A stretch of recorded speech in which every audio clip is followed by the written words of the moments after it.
Sama-sama kita nak mendengar. Sekejap.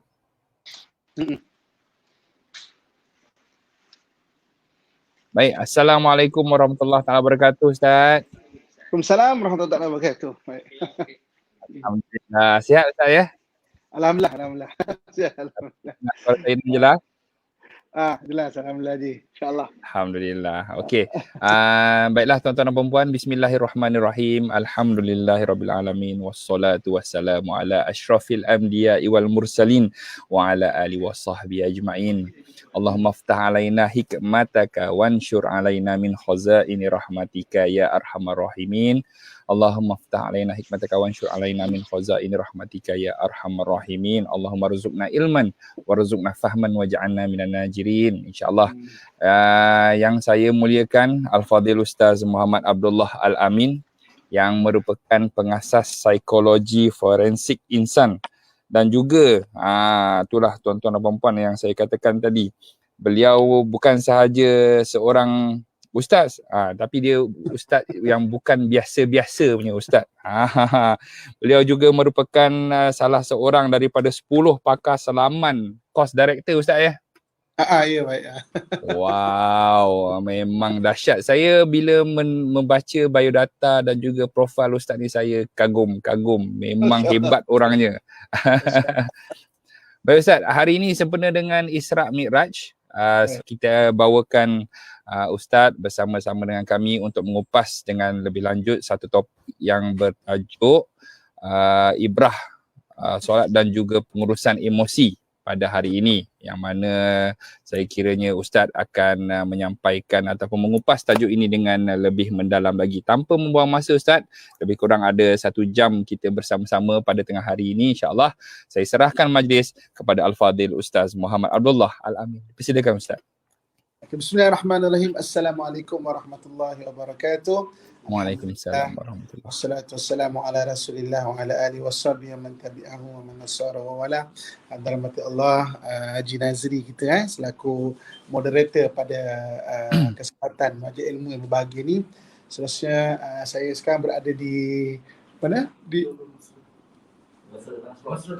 Mesra Transport dekat Kuala Lumpur, di mana warga Mesra dan juga kepada seluruh yang menonton pada tengah hari yang berbahagia ni. Pertama syukur Allah Subhanahu Wa Taala pada hari ini, tarikh Isra' Mi'raj 27 Rejab 1400 tahun yang lepas Nabi SAW dibawa daripada Masjidil Haram ke Masjid Aqsa dan dalam peristiwa Isra' Mi'raj dan diangkat ke langit ke Sidratul Muntaha.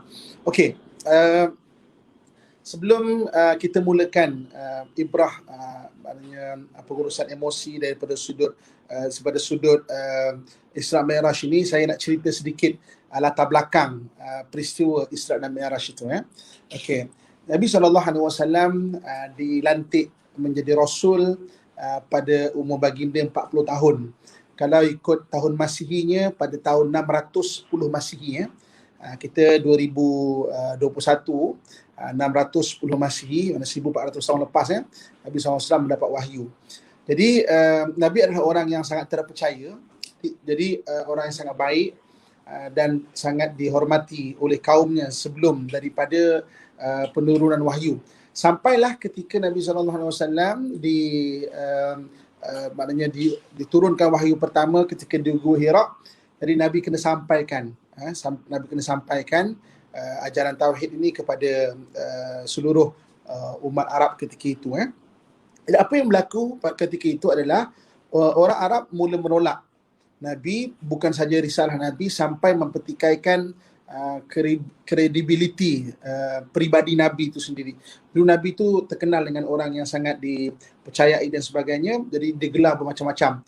Digelar dengan orang gila lah, sampai dikata gila kuasa lah, sampai pernah cuba ditawarkan Nabi, Muhammad, kau nak kuasa ke? Kami bagi kau pemimpin Mekah, kau nak apa saja cakap saja. Itu yang sampai terkenal perkataan Nabi, kalau kau meletakkan matahari di tangan kananku, bulan di tangan kiriku untuk meminta aku meninggalkan risalah kenabian ini, maka aku tidak akan meninggalkannya.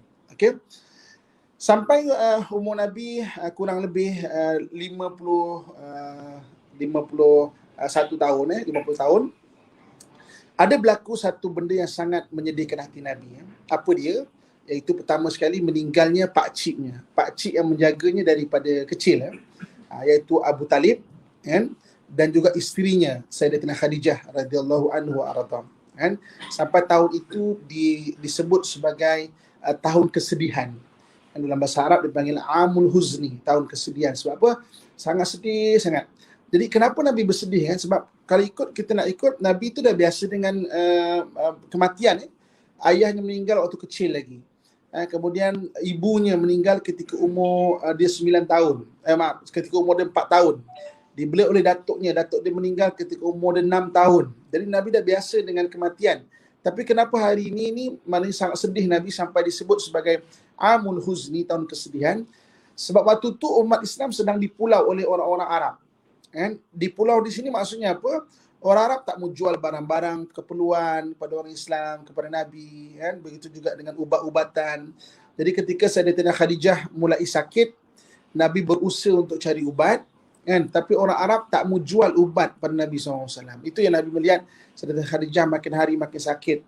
Makin berat sakitnya sampai akhirnya meninggal di pangkuan Nabi kita Muhammad SAW. Itu yang sangat menyedihkan hati Nabi SAW. Sebab dia tak boleh usaha apa-apa. Cuba kita bayangkan. Katakan anak kita sakit atau isteri kita sakit. Dan kita bawa pergi ke hospital. Hospital kata, oh kau Islam Tak, kami tak mau rawat orang Islam. Oh, bolehlah demam ni beli Panadol. Kau Islam Tak, Panadol kita tak nak jual pada orang Islam. Dan kita tengok isteri kita atau anak kita makin berat sakit yang kita tak ada usaha. Kalau kita nak cuba bayangkan kan. Kita bawa ke sana, kau Islam aku tak nak jual. Aku tak nak jual ubat. Jadi itu yang sangat menyedihkan hati Nabi SAW. Sampai akhirnya maknanya Allah angkat maknanya Sayyidatina Khadijah, orang yang sangat membantu Nabi daripada awal kenabian, dan juga pakciknya Abu Talib. Okey. Jadi dalam Amul Huzni ini, tahun kesedihan ini, satu hari, iaitu lebih spesifik dia kalau mengikut sebagian besar ahli sirah, iaitu 27 Rejab. Nabi SAW duduk di sekitar Kaabah. Kalau saya bawa orang pergi umrah, biasanya saya akan tunjukkan di mana Nabi duduk. Kaabah tu 4 segi tu kan. Jadi maknanya Nabi duduk di bahagian sebelah belakang daripada pintu di Multazam tu, pintu Kaabah tu. Jadi sebelah belakang sana. Maka apa kata Nabi SAW? Atanil Jibril, aku didatangi dengan malaikat Jibril. Dan bersama satu tunggangan bernama Buraq. Okay? Buraq ni berasal daripada cahaya. Dalam Quran Allah sebut perkataan Buraq, yakadul barku yakhtafu absarum, hampir-hampir kilat. Kalau kita tahu kilat kan, maknanya peti tu kan, itu Buraq, daripada cahaya kilat tu kan. Diciptakan daripada cahaya. Bagaimana bentuk Buraq ini? Buraq ini fauqal himar dunal baghal. Dia tinggi sikit daripada himar. Himar ni keldai. Tinggi sikit daripada keldai, tapi tak setinggi baghal. Baghal ni adalah kacukan keldai dengan kuda. Keldai dengan kuda dikacukkan jadi baghal. Jadi baghal ni dia besar macam kuda, tapi dia bentuk bukan kuda, bentuk tu adalah keldai. Orang Melayu kita kadang-kadang sebut perkataan tu untuk memaki orang tapi dia pun tak kenal benda apa bakal tu kan. Bakal ni besar macam kuda, tapi dia bentuk dia adalah himar, sebab ataupun keldai, sebab dia adalah kacukan kuda dengan himar, jadi maknanya jadi bakal. Jadi fauqal himar dunal bakal, tinggi sikit daripada keldai tapi lebih rendah daripada bakal. Jadi ini Buraq di Buraq. Jadi maknanya Nabi SAW datang Jibril dengan membawa satu tunggangan daripada Buraq. Okey. Untuk kita mudah faham perjalanan Nabi SAW, semenanjung tanah Arab ni dia lebih kurang dengan semenanjung tanah Melayu. Bentuk dia sebenarnya. Kalau kita nak mudah faham. Okey. Kita tahu peta negara kita dulu. Bahagian bawah selatan, bahagian selatan sekali adalah Johor kalau negara kita kan. Kalau di semenanjung tanah Arab tu, bahagian bawah tu adalah Yaman. So jadi Yaman naik atas, tengah-tengah tu kalau kita Kuala Lumpur di tengah-tengah Kuala Lumpur tengah. Jadi daripada Yaman tu naik tengah-tengah tu adalah Mekah. Okey. Naik atas lagi ke utara, Kedah. Kalau kita kan, Kedah. Jadi Kedah ni adalah Madinah. Okey. Naik atas lagi, naik atas sampai kalau kita lepas Perlis, kita akan pergi selatan Thailand sampai Bangkok. Jadi maknanya kalau Kedah tu naik atas lagi sampai Bangkok, kalau peta Semenanjung Tanah Arab naik atas lagi, itulah Baitul Maqdis. Jadi maksudnya kalau kita nak tengok dari sudut peta dia, Nabi SAW Isra Mi'raj daripada Mekah, maknanya kalau Semenanjung Tanah Arab ni daripada Kuala Lumpur lah pergi arah ke Bangkok, mana pergi atas tu. Daripada Kuala Lumpur ke Baitul Maqdis. Kan? Jadi kalau kita nak selamat, sebab sebenarnya Tanah Arab ni dia lebih kurang dengan Semenanjung Tanah Melayu kan. Banyak juga sudut sejarah dan sebagainya kan. Sebagai contoh, Semenanjung Tanah Arab tidak pernah dikuasai oleh Rom dan Parsi. Kan? Sebab Rom dan Parsi tak masuk ke Semenanjung Tanah Arab. Padahal dia beribu tahun punya kuasa besar, tapi tak masuk ke Semenanjung Tanah Arab. Macam kita di Semenanjung Tanah Melayu ni Genghis Khan tawan lalu kawasan-kawasan sampai ke mana-mana tempat, tapi tak masuk ke Semenanjung Tanah Melayu. Anda sudah faham kan? Jadi maknanya ada satu sudut yang ada kesamaan di situ. Okay. Jadi maknanya Nabi SAW duduk, kemudian atani Jibril. Aku didatangi Jibril bersama satu tunggangan fauqal himar dunal baghal. Di atas sikit daripada himar, kecil keldai dan lebih rendah daripada baghal. Okey. Kemudian Nabi SAW pun diajak untuk Isra Mi'raj. Maknanya dia Isra tu perjalanan. Maknanya Kuala Lumpur ni nak pergi ke Bangkok, nak faham maknanya daripada Mekah nak pergi ke Jerusalem, nak pergi ke Baitul Maqdis. Dan benda ini dirakamkan oleh Allah Subhanahu wa taala dalam surah Isra. Subhanalladzi asra bi 'abdihi lailan minal masjidil haram ilal masjidil aqsa. Maha suci Allah yang telah mengisrakan hamba-Nya daripada Masjidil Haram ke Masjidil Aqsa. Maka Nabi SAW mula menunggang borak kan, dibawa oleh Jibril. Maka mereka mula bergerak. Keluar daripada kota Mekah, bermula Nabi ditunjukkan dengan benda-benda yang tak nampak. Apa dia? Rupanya di keliling kota Mekah ini dia ada banyak jin-jin yang tidak Islam. Maka dia nak mengganggu, menggagalkan Isra Mi'raj. Jadi mana Nabi nak pergi ke Kedah ni, nak senang faham tau bahasa dia kan. Dari Kuala Lumpur nak ke Kedah ni, daripada Mekah ni nak pergi ke atas dulu. Nak pergi ke atas tu, okey, nak senang faham, katakan kita naik motor, dan ni nak senang faham tau, kita naik motor, tiba-tiba ada anjing. Kita begitu kan. Jadi maknanya Nabi mula Isra tu tiba-tiba macam jin-jin ni nak menggagalkan, nak tangkap kan. Jadi Nabi pun Jibril. Maka Jibril mengajarkan satu doa kepada Nabi, dipanggil ta'awuz Jibril. Nanti boleh tengok dekat Google, banyak orang dah kongsikan apa tu ta'awuz Jibril.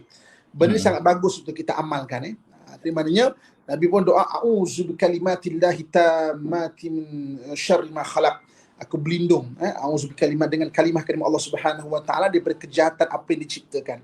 Maka nak senang faham, anjing-anjing ni tiba-tiba lumpuh kaki dia, tergolek. Jadi jin-jin ni tiba-tiba lumpuh badan dia, tergolek. Jadi waktu nak keluar tu, sebab perjalanan ni adalah perjalanan maknanya gaib tau. Sekejap, yang tak boleh nak dilogikkan dengan akal kan. Jadi maknanya Nabi start ditunjukkan. Maka Nabi pun naik. Kemudian sampai ke Madinah.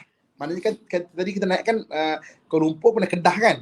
Nabi ditunjukkan, okey, di sini nanti kamu akan berhijrah. Nabi tak tahu cerita hijrah lagi tau. Nanti Muhammad kamu akan berpindah di sini. Kemudian naik lagi atas, kan? Nabi ditunjukkan dengan makamnya Nabi Musa AS. Kan? Okey, Nabi Musa ni satu orang nabi. Bila tarikh Nabi Musa untuk kita dapat gambaran tarikh dia, timeline ya.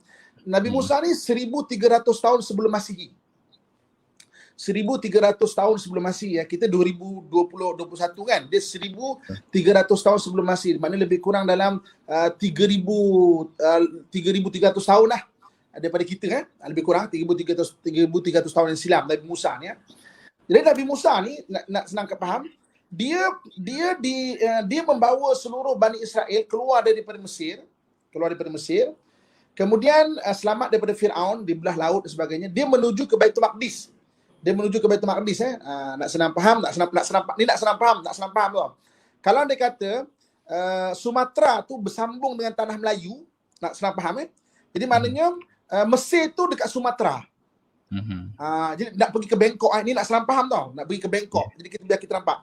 Jadi maknanya Nabi Musa ni daripada nak senang faham daripada maknanya tanah Sumatera tu nak pergi ke Bangkok. Maknanya daripada Mesir nak pergi ke Jerusalem. Jadi maknanya sampai di satu tempat bernama Arihah. Arihah ni kalau sekarang ni Jericho. Arihah, dia tahu orang di Bangkok, nak senang faham orang di Bangkok ni tak terima dia. Nak datang ke negara orang macam ni lah, macam imigran kan. Imigran perang kan, bukan semua negara terima kan. Jadi Jerusalem kata mana boleh nak terima Bani Israel ni. Jadi kalau nak terima tu kena perang kena berlawan, kena perang. Maknanya tunduk handal baru kau sama level dengan kami, kau boleh duduk dengan kami. Jadi ketika Bani Israel dapat dengar dia kena berperang, maka dia kata apa kat Nabi Musa? Musa, izhab wa anta wa rabbuka faqatila innaha huna qa'idun. Musa, kau pergi seorang-seorang dulu perang, macam kau lawan Firaun, kami duduk sini. Nanti kalau dah menang panggil kami dah menang panggil kami. Okey. Ini yang Nabi Musa bahasa nak senang faham saya boleh bahasa tapi tak faham, macam kecil hati sikit kecil hati sikit. Maka Nabi Musa kata tak apalah, kau duduklah. Dan Nabi Musa kata aku malah fikir pada Bani Israel ni. Macam banyak cekadak nak senang banyak cekadak kan. Aku fight kau dengan Firaun boleh kalah. Kau macam cekadak lah macam tu nak senang faham Jadi maknanya dah kau terpulang kau tak pergi lah. Jadi Nabi Musa pun pergi dan dia tak pergi ke Jerusalem. Dia kata ya Allah, aku macam penatlah dengan Bani Israel ni. Maka Nabi Musa meninggal. Meninggal. Kubur Nabi Musa tak ada siapa tahu. Nabi Musa tak ada siapa tahu kubur Nabi Musa. Saya PhD saya dalam Jerusalem study. Saya memang temu ramah Rabai ni macam imam atau mufti Bani Israel. Dia orang cakap kita tak tahu kubur Nabi Musa. Versi Kristian kata kubur dia dekat Mount of Nebo. Mount of Nebo sekarang di Jordan. Mount of Nebo tu jadi dia orang letak satu macam satu macam tugu kubur Nabi Musa. Tapi yang menariknya ketika dalam perjalanan hijrah tu Nabi dipertunjukkan di mana kubur Nabi Musa. Kan? Jadi ditunjukkan kubur Nabi Musa dan Nabi kata aku melihat Musa sedang sembahyang di kuburan dia. Maka ketika itu Bani Israel tanya, di mana kubur Musa? Maka Nabi kata apa? Di Kuthaibil Ahmar, di Pergunungan Merah. Pergunungan Merah. Jadi ketika Sayyidina Umar radhiyallahu anhu datang ke Jerusalem, dia tengok mana Pergunungan Merah ni. Rupa Pergunungan Merah ni ada sekitar tak jauh dari Jericho, ada satu pegunungan, ada tu bukit-bukit. Kalau waktu petang, cahaya matahari ni menyimbah ke atas gunung ni, gunung tu jadi warna merah. Masya Allah kan. Dan ada kubur sana di sana dan Umar para sahabat berijtihad, itulah kuburnya Nabi Musa alaihissalam. Sebab itu kubur Nabi Musa berada di Jericho, tak jauh dari Jericho, di satu padang pasir di Kuthai bin Ahmad dekat situ. Dan Bani Israel tanya nak test. Bani Israel tahu bentuk rupa Nabi Musa. Dia kata Muhammad, macam mana bentuk Musa ni? Oh, Musa ni rambutnya kerenting, badannya bidang. Betul lah, kalau kau tak jumpa kau mesti tak tahu. Nabi detail cerita mengenai Nabi Musa. Okey. Kemudian Nabi pun naik lagi. Nak senang faham maknanya naik lagi, ditunjukkan kubur Masyitah. Masyitah ni tukang sikatnya Firaun Firaun. Saya tak cerita panjang lah, nanti takut kita kuliah kita tak sempat ambil ibrah tu. Kisah saja. Okay. Sampailah Nabi sampai ke Baitul Maqdis. Okey, sampai ke Jerusalem Maka sampai di Jerusalem, Nabi tambat burak. Di bahagian mana? Di bahagian tembok bahagian barat. Tembok bahagian barat ni, kalau kita tengok sekarang ni, yang Yahudi duk macam hantuk-hantuk kepala. Dekat tembok tu maknanya Nabi tu tembok bahagian barat. Ustaz, yang tembok ratap tu Ustaz ya? Ya, tembok ratapan, Wailing Wall ataupun dipanggil Western Wall. Maknanya tembok bahagian barat di situ. Jadi orang Islam dia buat satu masjid kat situ kecil, dia dinamakan Masjid Burak. Masjid Burak ketika zaman Khalifah Utsmaniyah letakkan satu macam gelong simbol tempat Nabi tambak burak kat situ. Maka Nabi tambak burak di situ, kemudian Nabi SAW masuk ke dalam Masjid Aqsa. Waktu itu Masjid Aqsa adalah kiblat untuk solat. Kaabah ni, apa tujuan Kaabah? Kaabah untuk ibadah haji. Okey, solat menghadap ke Baitul Maqdis, Okey, haji di Kaabah, di Masjid Haram sekarang. Maknanya orang Islam waktu tu lepas Isra Mi'raj dapat ibadah solat semua menghadap ke arah Jerusalem, Baitul Maqdis, tapi haji tetap ada di Kaabah. Okey. Jadi Nabi SAW pun bersolat. Okey, dalam Masjid Aqsa. Masjid Aqsa ni dia besar, luas, 36 ekar. Okey, 36 ekar. Dalam Masjid Aqsa dia ada 5 buah masjid sekarang. 2 atas tanah, 3 bawah tanah. 2 atas tanah ni iaitu masjid yang kubah warna kelabu dan juga kubah warna emas. Kubah warna emas itu juga adalah Masjid Aqsa juga. Jadi Yahudi memang kempen kan. Kadang-kadang orang cakap, ini semua Yahudi punya penipuan, kata kubah emas tu bukan Aqsa. Sebenarnya kubah emas tu juga sebahagian daripada Masjid Aqsa. Dia nak supaya orang Islam maknanya sebut itu bukan Masjid Aqsa sebab dia nak rampas bahagian Masjid Aqsa tu. Itu sebagai Masjid Aqsa. Jadi Masjid Aqsa ada 5 buah masjid, 2 atas tanah, 3 bawah tanah. 2 atas tanah tu iaitu Masjid Kelabu tu dengan Masjid Dome of Rock, iaitu masjid yang Dome of Rock. Dome of Rock ni kubah emas. Di bawah kubah emas itu yang terletak legenda batu tergantung. Ada satu batu tergantung kan, yang setengah-setengah ustaz kita cerita mengenai batu tu nak ikut Nabi SAW. Di situ di bawah kubah emas itu kan. 3 bawah tanah kalau yang sebelah kiri sekali adalah dipanggil Masjid Marwani. Masjid Marwani ni tempat ada biliknya Siti Maryam. Jadi Siti Maryam, ingat tak? Siti Maryam kan dia berkhidmat membersihkan Masjid Aqsa. Setiap kali Nabi Zakaria nak bawa makanan, ada makanan dah. So memang bilik Siti Maryam tu berada di loteng tempat tinggi, tingkap dia memang ada ke langit. Sebab bahagian situ tu memang terus bawahnya tu. Itu masjid bawah tanah yang pertama. Masjid bawah tanah yang kedua dipanggil Masjid Qadim. Masjid Qadim ni ada tiang Nabi Sulaiman besar-besar pemeluk ni. Dan ulama Jerusalem sebut bagaimana jin membantu untuk membuat bangunan-bangunan pada zaman Nabi Sulaiman. Nabi Sulaiman dia boleh memerintah jin. Okay, untuk kita faham timeline dia, Nabi Sulaiman ni 950 tahun sebelum Masihi. Maknanya dalam 3,000 tahun daripada kita lah. Kita 2020 kan, dia 950 tahun sebelum Masihi. Dan masjid ketiga tu Masjid Burak lah. Masjid Burak, tempat Nabi SAW nampak Burak. Jadi Nabi SAW pun melangkah masuk ke dalam Masjid Aqsa. Kiblat pertama. Cuba kita bayangkan kalau kita ni berpeluang untuk masuk ke dalam Kaabah sekarang ni, di mana kita nak menghadap? Kita nak menghadap ke mana solat? Kita berada di luar Kaabah, kita menghadap Kaabah. Tapi kalau kita berada dalam Kaabah, kita menghadap ke mana solat kita kan? Kita boleh menghadap mana-mana saja. Mana saja. Jadi sama dengan Nabi SAW, ketika Nabi masuk ke dalam kiblat pertama, iaitu Baitul Maqdis, Nabi sembahyang dengan 124,000 roh para Nabi. Nabi solat mengimamkan solat, Nabi menghadap ke mana? Sepatutnya Nabi menghadap dah ada dekat dalam kiblat pertama. Nabi belum menghadap ke mana-mana. Tapi yang menariknya Nabi menghadap ke arah Kaabah. Dia menarik. Jadi satu tanda ataupun satu hint sebenarnya Allah nak bagi bahawa nanti Kaabah itu akan jadi juga sebagai kiblat untuk solat. Jadi Nabi menghadap ke Kaabah. Jadi tempat Nabi mengimamkan solat tu berada tak jauh daripada Dome of Rock tu. Jadi mereka buat satu kubah dipanggil Kubah Al-Anbiya. Kubah Al-Anbiya tu maknanya tempat Nabi mengimamkan. Okey. Jadi saudara penonton yang saya sayangi, saya doakan yang kebaikan sekalian. Okey. Kita sambung lagi sambung kisah lagi ni. Maka Nabi SAW naik, diangkat selepas jadi banyak pendapat menyatakan bahawa Nabi menunggang burak hanya sampai ke Baitul Maqdis sahaja. Baitul Maqdis saja. Habis burak sekarang kat mana? Wallahu a'lam.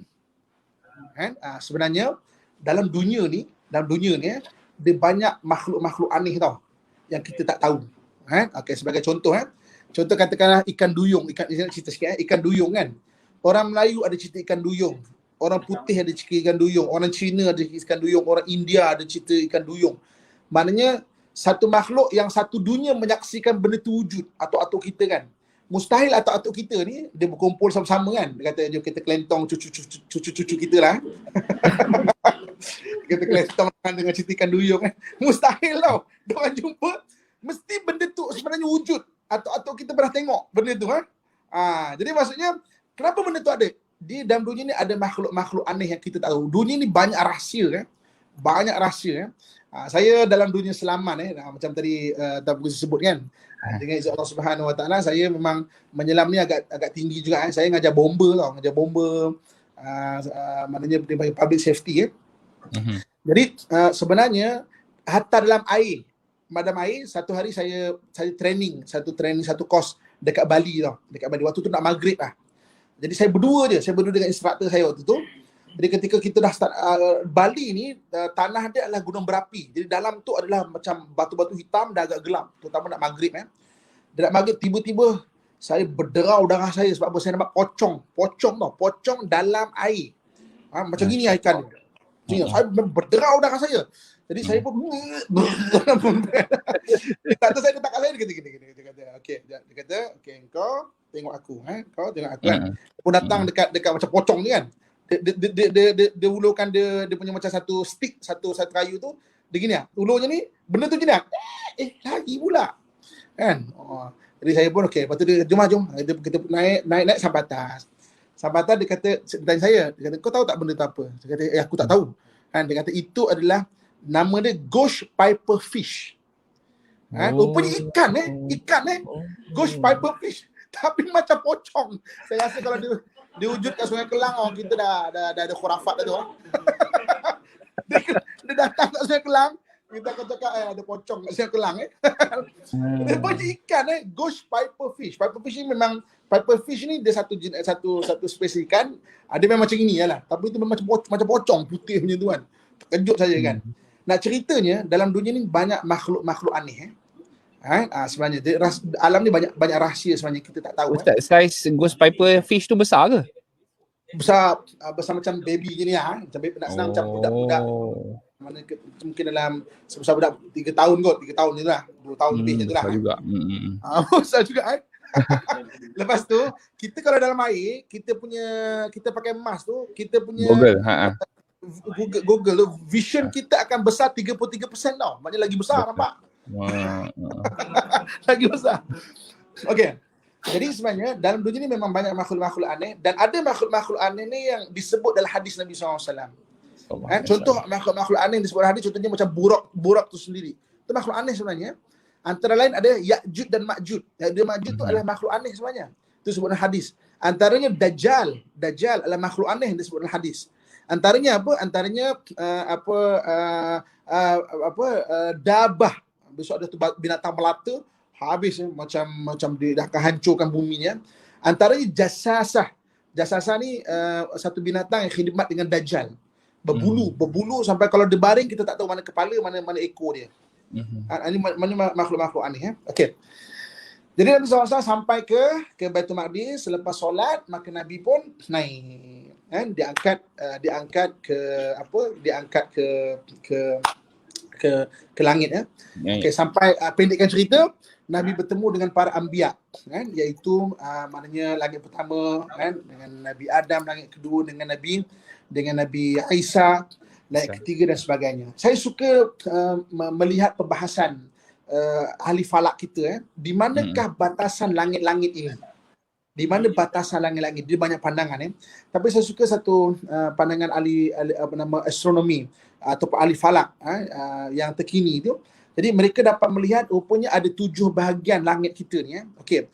Langit pertama kita adalah kita sampai ke sistem solar kita. Ini ikut pandangan mereka Sistem solar kita maksudnya kita dalam satu galaksi ataupun bima sakti galaksi tu.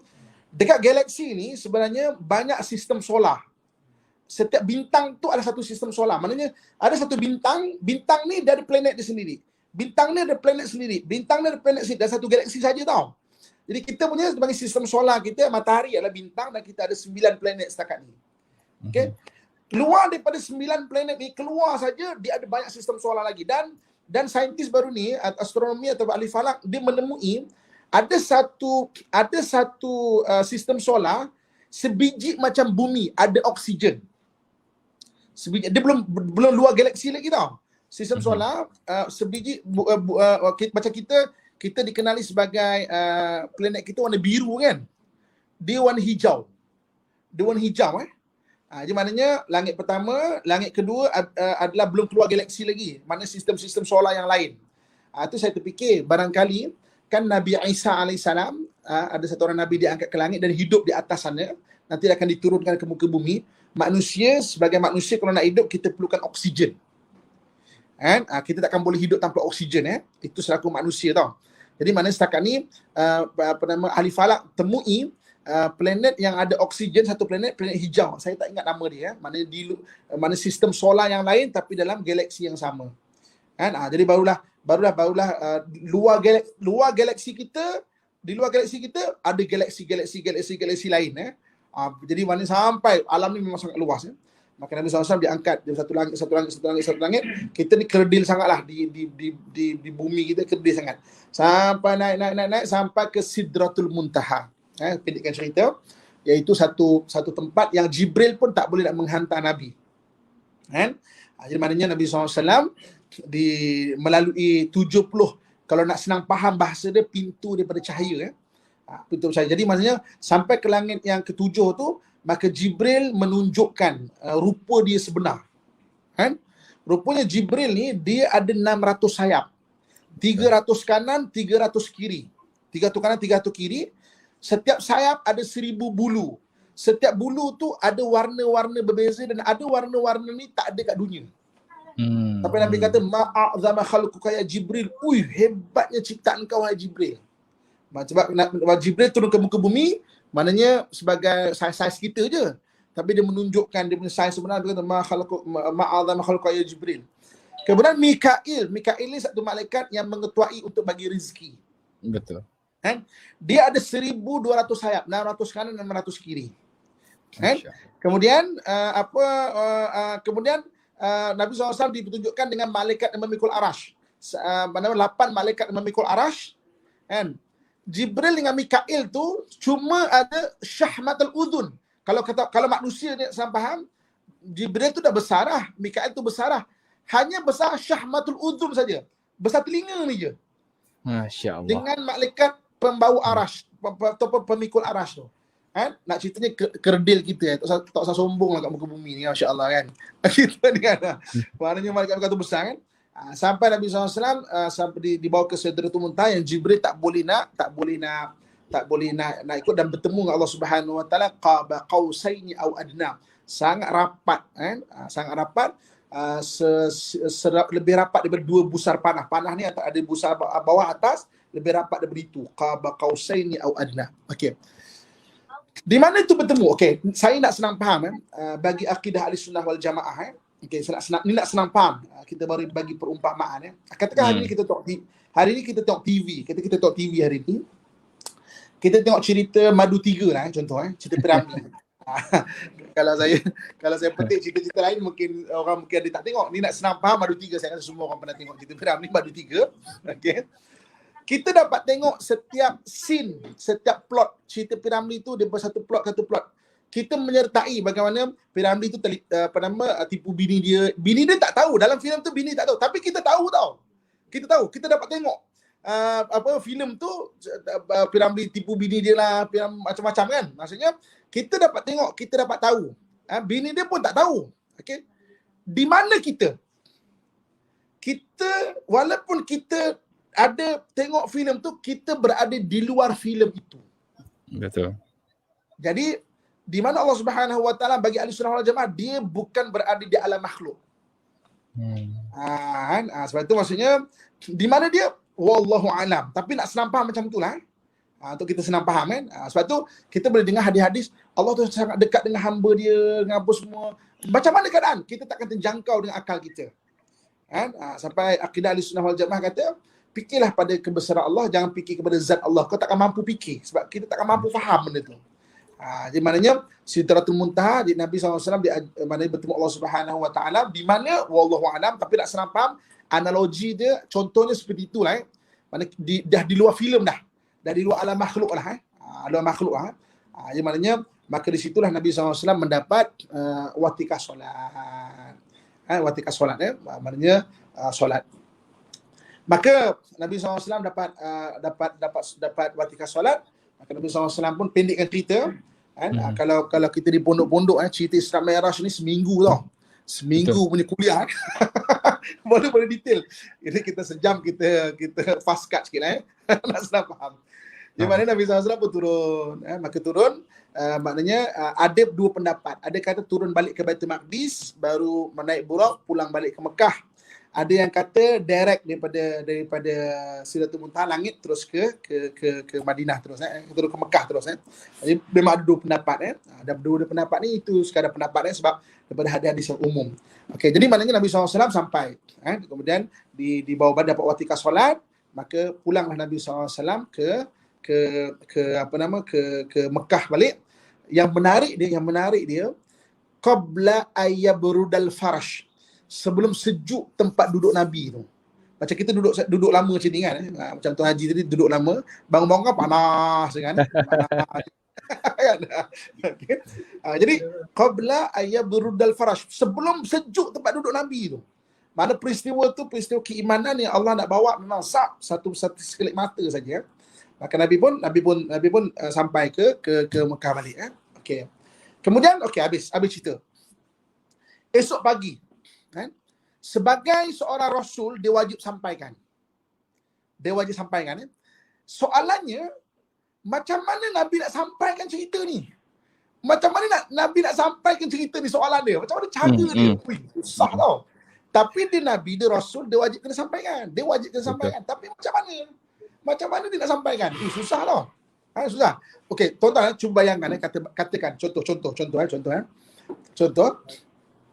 Katakan saya cerita kat tuan-tuan sekalian. Saya kata tuan-tuan sekalian, malam tadi saya makan malam di Bangkok. Ini contoh je tau. Saya ada dekat Subang ni. Ini contoh je. Saya makan malam di Bangkok. Contoh je ni. Saya sarapan pagi di Jakarta.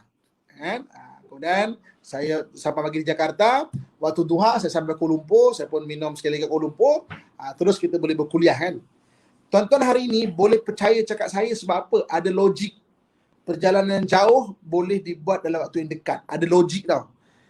Kalau kita tak sejauh lah, katakan kita hidup tahun 50-an elok lepas merdeka ada kuliah macam ini kan. Lepas merdeka ada kuliah macam ni, saya kata tuan-tuan, saya tadi makan malam dekat Bangkok kan. Sarapan pagi dekat Sepang, dekat Kelai kan. Terus dapat kuliah tuan-tuan. Saya tak usah panjang lah. Tahun 50-an pun tak ada orang percaya dekat saya. Betul. Kan? Ini 1400 tahun yang silam. Boleh tak bayangkan betapa susah nak cerita macam mana? Sebab tu jadi Nabi ni bukan senang tau. Kan? Tu saya pelik kadang-kadang ada orang senang-senang nak mengaku dia Nabi dia kat glamour ke. ada satu kes, satu orang dekat Gombak mengaku jadi Nabi orang Melayu. Senang je jadi Nabi. Orang ngaku Nabi susah tau jadi Nabi. Dia kena sampaikan orang yang tak ada logik. Susah lah. Macam mana tu kan? Susah lah. Jadi Nabi SAW pada waktu duha, Nabi duduk dekat sekitar Kaabah. Macam mana nak beritahu ni? Pelik macam mana beritahu kan?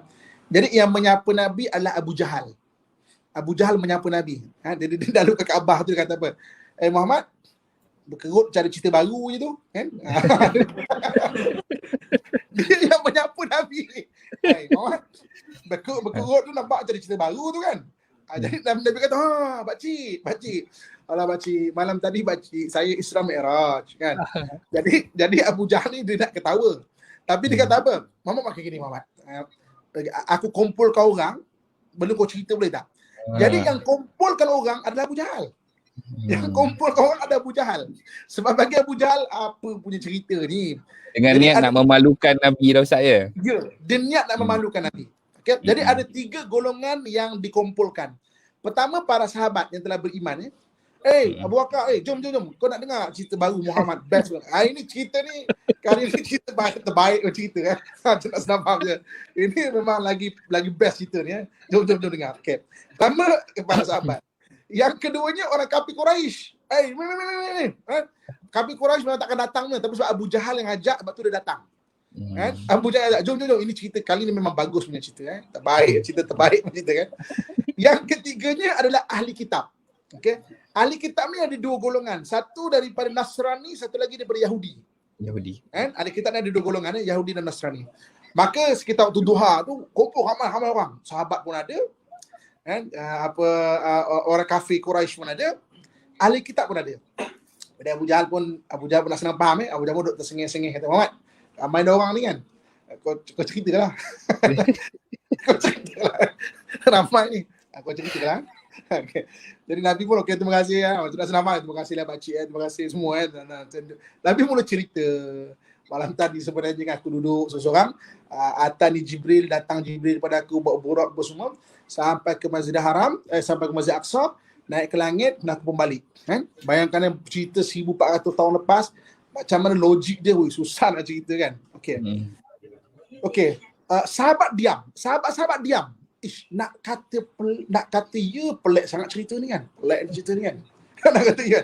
Nak kata tak, kan? Muhammad ni Nabi kan. Yang membenarkan terus benarkan adalah Abu Bakar. Sebab itu Abu Bakar digelar As-Siddiq. Abu Bakar kata, kalau lebih pelik daripada ni aku tetap percaya kata Nabi Muhammad ni. Lebih pelik daripada ni pun aku percaya. Sebab itu ketika sahabat diam, Abu Bakar menyatakan keimanan dia. Lepas tu Abu Bakar digelar As-Siddiq, orang yang sangat membenarkan Nabi SAW. Kan? Orang kafir dah mula gelakkan. Apa punya cerita ni Muhammad? Kami tahu lah kau sedih kan. Isteri meninggal, Abu Talib dah meninggal. Apa cerita ni? Jadi maknanya orang kafir mula macam ngejik-ngejik Nabi ya. Yang senyap diam ni ahli kitab. Ahli kitab dia diam. Dia dengarkan ahli kitab. Kemudian sebenarnya yang memanjangkan lagi cerita adalah ahli kitab. Ahli kitab kata apa? Okey Muhammad, ginilah. Make it clear lah. Nak senang faham bahasa dia. Kita make it clear, simple and clear Muhammad. Senang je lah. Satu je benda aku nak tanya permulaan dulu. Kami ni ahli kitab biasa pergi ke Baitul Maqdis. Kita biasa. Biasa lah. Sebulan 2 bulan mesti pergi ke sana. Kita ahli kitab biasa. Kalau betul kau dah sampai Baitul Maqdis, kau cerita sikit. Baitul Maqdis tu macam mana bentuk dia. Kalau betul pernah sampai. Kan. Kita sekarang senang tau. Kejap saya sikit perut boleh Google kan. Sekarang kejap. Sikit perut kejap. Kita boleh Google tengok lah. Dulu tak sampai confirm tak boleh cerita. Kalau tak sampai confirm tak boleh cerita. Dulu tak confirm tak boleh cerita. Macam ada bentuk Jadi berkata Nabi terus spontan jawab, Baitul Maqdis memang. Nabi cerita batu dia macam mana, bangunan dia macam mana. Nabi cerita macam mana keadaan sana tu, air dekat mana, sumber air. Nabi cerita pasal Baitul Maqdis. Sebab tu para sahabat boleh gambarkan Baitul Maqdis macam mana. Nabi kata, aku jumpa, aku diperlihatkan kubur Nabi Musa. Tu ahli kitab kata, okey, Nabi Musa tu macam bentuk dia. Rambut kerinting, badan dia bidang. Betul ni kata. Jadi ahli kitab yang kata, kalau Muhammad ni tak sampai ke Baitul Maqdis, mustahil dia boleh cerita. Mustahil tau. Sebab memang kalau dalam perjalanan Nabi dalam berdagang pun, dia tak pernah sampai ke Baitul Maqdis. Dia hanya sampai ke Busra. Busra di Syam, di Syria sekarang. Syria dan juga Yaman. Maknanya li'ila fi Quraisyin ila fi mirhlata syita'i was-saif. Nabi tak pernah sampai ke Baitul Maqdis sebelum kenabian. Jadi kalau Muhammad tak pernah sampai, dia mustahil boleh cerita tau. Maknanya memang Muhammad sampai. Kemudian ahli kitab yang kata, Muhammad ceritakan lagi. Itu yang kita banyak dapat kisah-kisah Nabi berisra Mi'raj daripada hadis-hadis Nabi. Sebab ahli kitab yang kata ceritakan lagi Muhammad, ceritakan lagi. Itu Nabi cerita lebih detail. Para sahabat lega. Betul lah memang Muhammad. Ahli kitab dah mula ada yang Muhammad ajarkan kami syahadah. Ahli kitab dah dia masuk Islam. Allahu Akbar. Ajar kami syahadah. Kami saksikan kau memang Nabi akhir zaman. Yang kami tunggu-tunggu. Kami tunggu. Kami ingat daripada Bani Israel. Rupanya memang kau Nabi akhir zaman. Ahli kitab ada masuk Islam. Orang kafir ada yang kata, dia ni ahli sihir lah. Tadi gila. Dia kata, Muhammad ni sihir, ahli sihir. Dia dah naik pangkat, dia jadi sihir. Kau jangan dekat-dekat Muhammad, dia ahli sihir. Orang kafir tak beriman juga. Okey. Jadi kemudian, last cerita Nabi, gini Nabi kata. Tadi dalam perjalanan balik ke Mekah malam tadi, aku melihat beberapa kafilah perdagangan sedang nak masuk kota Mekah. Untuk katakan daripada Kuala Lumpur, kan Nabi katakan nak senang faham maknanya daripada Kedah tu kan, Jadi maknanya dekat Ipoh tu aku nampak, nak senang faham, Ipoh aku nampak tadi, nak senang faham, ada beberapa kafilah perdagangan sedang nak masuk kota Mekah. Dan satu rombongan tadi dia mungkin lambat sebab unta dia terlepas. Jadi dia orang berehat sekejap dekat RNR kan. RNR. Unta dia terlepas. Kereta dia tu handbrake tak kuat, jatuh ke parit tu ada senang faham. Jadi rombongan ni mungkin lambat. Sedang Nabi bercakap demikian, tiba-tiba ada orang menjerit-jerit, benarlah Muhammad telah sampai kafilah perdagangan daripada Syam. Semua orang tengok, betul sampai. Kan? Nabi sedang cerita lagi, benarlah Muhammad telah sampai kafilah perdagangan daripada Syam. Orang tengok, betul, tak masuk lagi. Kan? Kemudian benarlah Muhammad kan? Telah sampai kafilah perdagangan daripada Syam. Kali ni masuk. Kan? Orang tu kata apa? Ni bahasa sekarang kan. Dia kata, bro, sorry bro, lambat bro. Kita punya unta terlepas bro. Tak faham. Kita punya unta terlepas. Sorry bro, lambat bro. Janji kan tapi lambat. Sorry ya. Wah, sahabat menangis waktu tu. Ahli kitab banyak masuk beriman. Orang kafir ada yang beriman, ada yang kata, kita lari jauh. Muhammad ni sekarang dia ahli sihir. Dia bukan saja orang gila sekarang. Dia sudah naik pangkat jadi ahli sihir. Okey. Sebab itu dalam Quran kalau ada sebut kisah macam mana tuduhan orang kepada Nabi kita Muhammad SAW, antaranya apa? Wa ma anta bisahirin. Engkau bukan ahli sihir Muhammad. Kan? Tuduhan tu adalah antaranya adalah dia menuduh Nabi ahli sihir dan Allah kata wa ma anta bisahirin. Kau bukan ahli sihir Muhammad. Ini memang wahyu yang Allah Subhanahu Wa Taala turunkan kepadamu. Jadi tuan-tuan muslim-muslimat rahmatullah sekalian. Okey, itu latar belakang. Itu baru mukadimah Ini mukadimah itu baru mukadimah. Udah nak habis lah kita masa kita baru mukadimah. Baru mukadimah dah nak habis Okey, baru kita masuk isi isi kita. Okey, ibadah solat. So, salah satu ibadah yang diajar oleh Nabi SAW maksudnya kepada manusia adalah solat. Okey, jadi Nabi dapat watika sembahyang. Okay, kemudian Nabi diajar, Jibril datang kepada Nabi untuk mengajar macam mana cara sembahyang. Okey. Di mana tempat Nabi diajar waktu cara sembahyang itu? Okey, kalau kita pergi ke Mekah, dekat dengan pintu Kaabah tu, kat Multazam tu, kat tepi tu. Lepas tu kalau kita tengok dekat tepi pintu Kaabah tu, kalau siapa pernah sampai ke depan betul, dia ada satu batu warna coklat. Kan? Jadi kerajaan Khalifah Utsmaniyah memang letakkan batu warna coklat tu kat situ sebagai maknanya tanda okey di sini tempat Nabi diajar oleh Jibril untuk solat. Gerakan sembahyang pada hari ini kita boleh dengan takbiratul ihram sampai kepada salam diajar oleh Jibril ketika berada di Kaabah lah. Jadi bermula umat Islam sembahyang menghadapnya ke mana? Menghadapnya ke Jerusalem. Menghadapnya ke Baitul Maqdis. Okey. Jadi maknanya kemudian selepas daripada dapat solat itu, Nabi SAW berhijrah daripada Mekah pergi ke Madinah, maknanya Kuala Lumpur tu naik kepada Kedah tu, kan? Sampai selama 18 bulan kurang lebih menghadapnya itu ke arah ke Baitul Maqdis, ke arah ke Jerusalem. Sampai satu hari Nabi sedang bersolat di satu masjid dipanggil Masjid Qiblatain. Kalau kita di Madinah ni waktu dah sampai hijrah, lepas setahun lebih lepas tu, iaitu lepas berhijrah, ada satu masjid nama Qiblatain. Qiblatain ni dua masjid. Maksudnya dua kiblat. Dua kiblat. Ketika itu Nabi sedang solat asar. Okey, katakan saya menghadap ke tuan-tuan sekalian ni, ke kamera ni kan, ke tuan-tuan sekalian. Jadi mana naik rakaat kedua, naik rakaat ketiga daripada tahiyat awal, Allahu Akbar, tiba-tiba Nabi berpaling.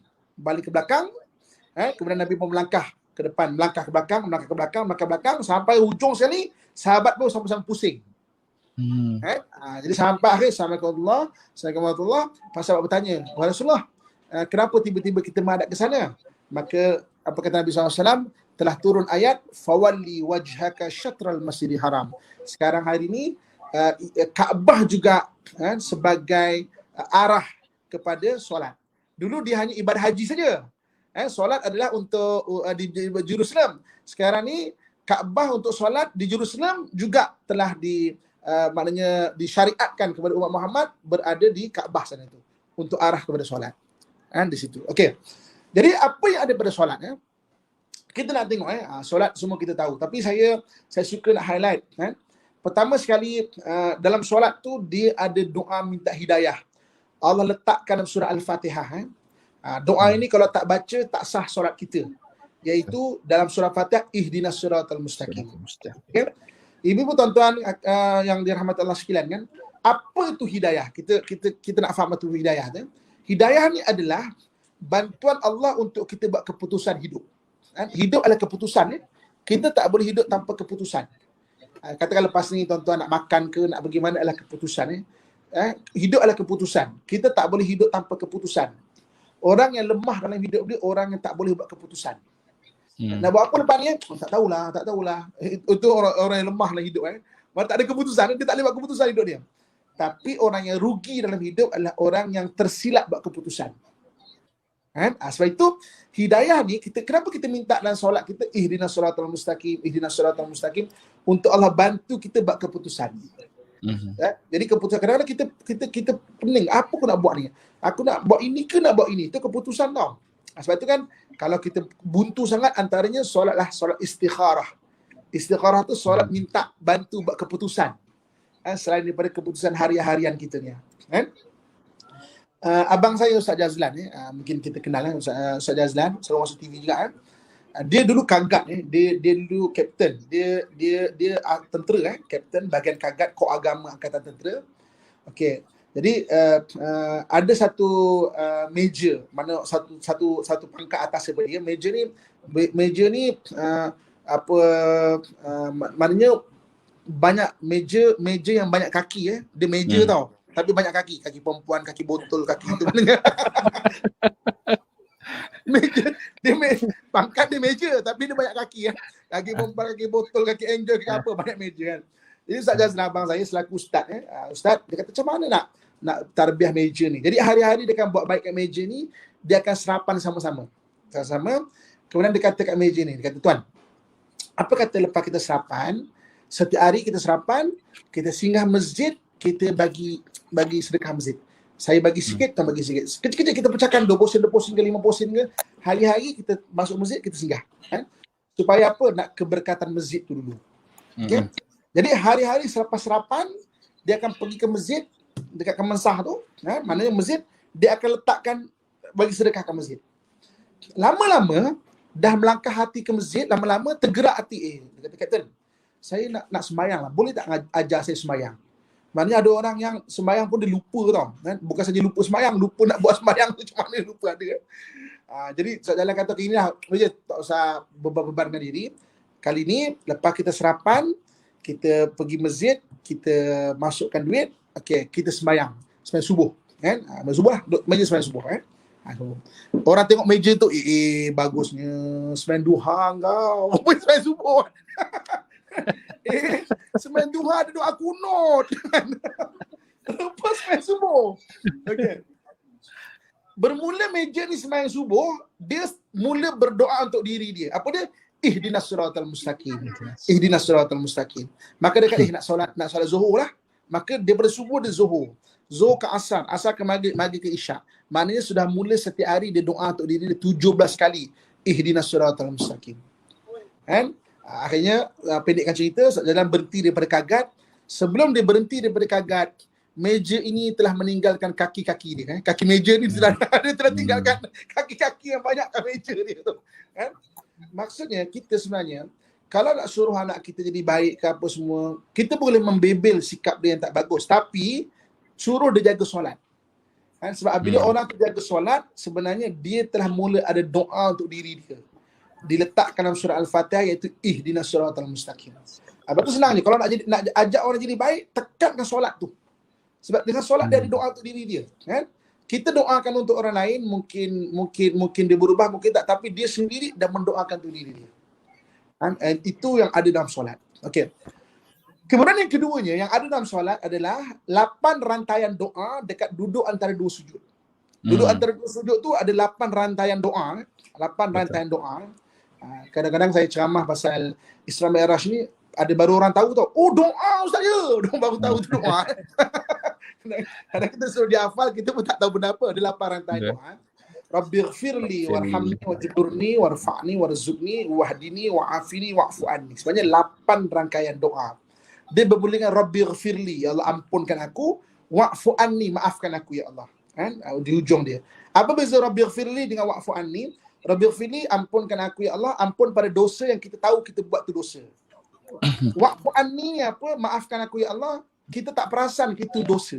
Ada juga kadang-kadang tau. Ada kadang-kadang satu orang tu dia buat salah, dia tak perasan tu dosa. Ya Allah letakkan Rabbighfirli dan hujung wa'fu anni. Kan? Okey. Rabbighfirli warhamni, kasihani aku ya Allah. Kan? Warhamni wajburni, wajburni cukupkan aku ya Allah. Kita minta Allah cukupkan hidup kita ni. Kan? Rabbighfirli warhamni wajburni warfa'ni. Ya warfa'ni, angkatkan darjat aku ya Allah. Angkat darjat aku ni mana tutupkan keaiban-keaiban. Kan? Sebab hari ni kita dimuliakan oleh orang kerana Allah tutup keaiban kita. Bukan sebab kita hebat tau. Sebab manusia ada keaiban. Hanya waktu warfa'ni ni angkatkan darjat aku, tutup aiban aku ya Allah. Warfa'ni warzuqni, rezekikan aku ya Allah. Kan? Rezeki sebab tu bab rezeki ni kita orang Islam insya-Allah maknanya jangan risau. Sebab kita memang minta kepada Allah hari-hari. Kalau kita jaga solat, kita minta Allah rezekikan kita. Akan ada jalan keluar bagi rezeki insya-Allah. Kan? Akan ada. Cuma jangan tamak je sebab Allah pun sebut dalam Quran ni wa mahattu lahu tamhidah, aku mudahkan orang beriman untuk mendapat rezeki. Thumma yatma'u an azid. Kemudian dia tamak. Kalau ditamak, kalla aku takkan bagi. Lepas tu jangan mulakan dengan tamak, mula dengan bersyukur. Bersyukur ya Allah, terima kasih Tuhan. Jadi itu sebenarnya warzuqni, rezekikan aku, rezekikan aku, Allah rezekikan aku. Rabbighfirli warhamni wajburni warfa'ni warzuqni wahdini, hidayahkan aku. Sekali lagi wahdini. Ada 2 kali kita baca wahdini. Wa'afini, sihatkan aku ya Allah. Kan? Mana beri kesihatan. Okey. Menyebut mengenai tajuk kita ni ada juga mengenai pengurusan emosi. Kesihatan ni bukan saja fizikal tau. Mental kena sihat, kan? Jiwa kena sihat, kan? Jadi maknanya kita minta kepada Allah untuk beri kesihatan tu bukan saja fizikal kita. Mental kita punya jiwa kita, hati kita biar sihat. Sebab tu kajian daripada Cornell University di US pasal pandemik ni dia kata orang yang religiosity, orang yang ada agama ni diperhatikan, dia lebih tenang dekat ketika pandemik ni. Ini kajian di US tau. Kajian di US. Dia tengok orang Islam, orang yang ada agama ni kan, dia kata religiosity ni lebih tenang pada pandemik ni. Di ketika orang ada bunuh diri dan sebagainya kan. Jadi maknanya orang yang faham agama, maknanya sihat. Dia punya jiwa tu sihat, lebih sihat. Akal dia, jiwa dia dan badan tu lebih sihat. Wa'afini wa'fu anni. Jadi maknanya seberingkas apa ada dalam solat, jadi maknanya itu yang penting. Doa-doa yang kita minta hari-hari. Jadi maknanya perbahasan yang lebih lanjut lagi kita sambung Isra Mi'raj tahun depan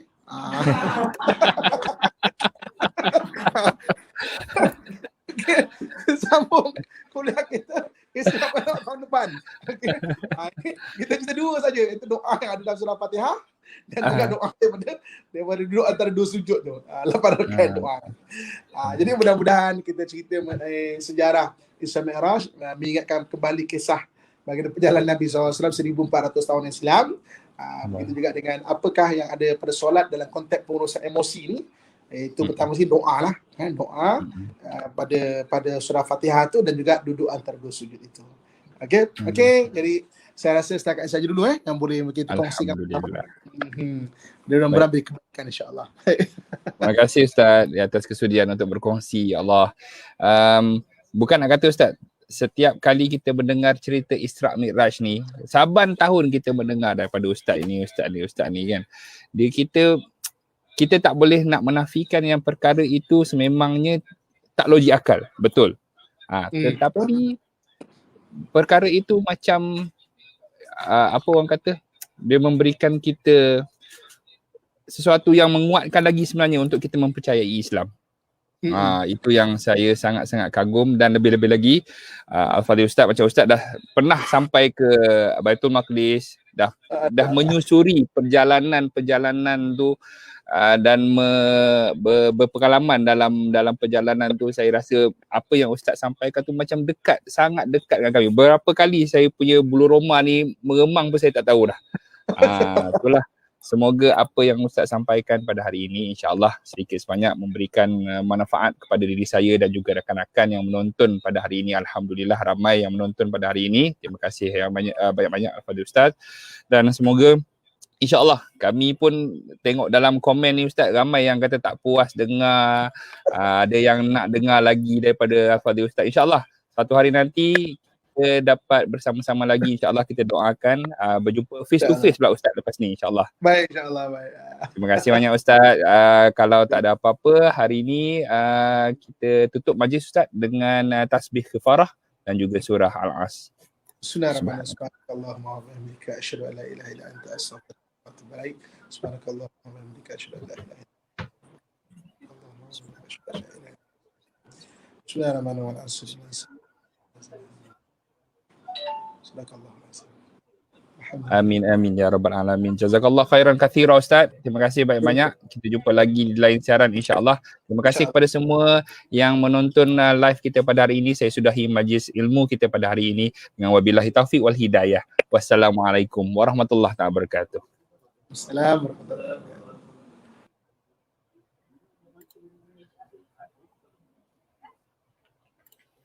Baik, terima kasih kepada semua yang menonton live kita pada hari ini. Jangan lupa, insya-Allah bulan hadapan kita akan bersama lagi dengan ustaz-ustaz dan juga tetamu-tetamu yang lain. Terima kasih daripada saya sekali lagi diucapkan. Semoga kita berjumpa di lain siaran. Assalamualaikum warahmatullahi wabarakatuh.